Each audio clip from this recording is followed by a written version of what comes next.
అసలు తేనెటీగలు లేకపోతే మానవ మనుగడే ఉండదు అంటాము. ఎందుకంటే ప్రతి ఒక్క పంటలో అంటే 100% పంటల్లో 80% పంటలకి కూడా పరపరాగ సంపర్కం అనేది అవసరం. అంటే ఓన్లీ వరిలో అండ్ గోధుమలు తప్ప మిగతా అన్నిటికీ కూడా పరపరాగ సంపర్కం అనేది అవసరం.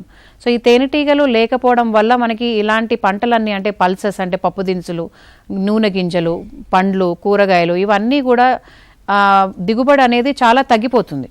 అదే మనం ఒక తేనెటీగలు మనం పంట పొలాల్లో పెట్టుకోవడం. ఎందుకంటే గత 70 సంవత్సరాలుగా మనం కొట్టే గడ్డి మందులే కానీ మనకి పిచికారీ చేసే ఈ పురుగు మందుల వల్ల మనకి చాలా వరకు మిత్ర పురుగులే అంతరించిపోయినాయి. సో ఇప్పుడు మనకి తేనెటీగలు లేవు వాటికి పాలినేషన్ చేయడానికి అంటే పరపరాగ సంపర్కం చేయడానికి.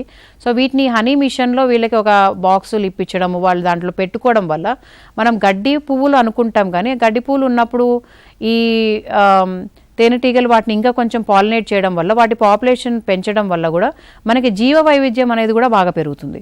సో వీటిని ఇంపార్టెన్స్ అనేది రైతులకి తెలియచేయాలి. వీటిని పెట్టుకోవడం వల్ల పంట దిగుబడి పెరగడంతో పాటు వాళ్ళకి ఆదాయం కూడా పెరుగుతుంది, ఈ పురుగు మందుల మీద పెట్టే ఖర్చు కూడా తగ్గుతుంది అని.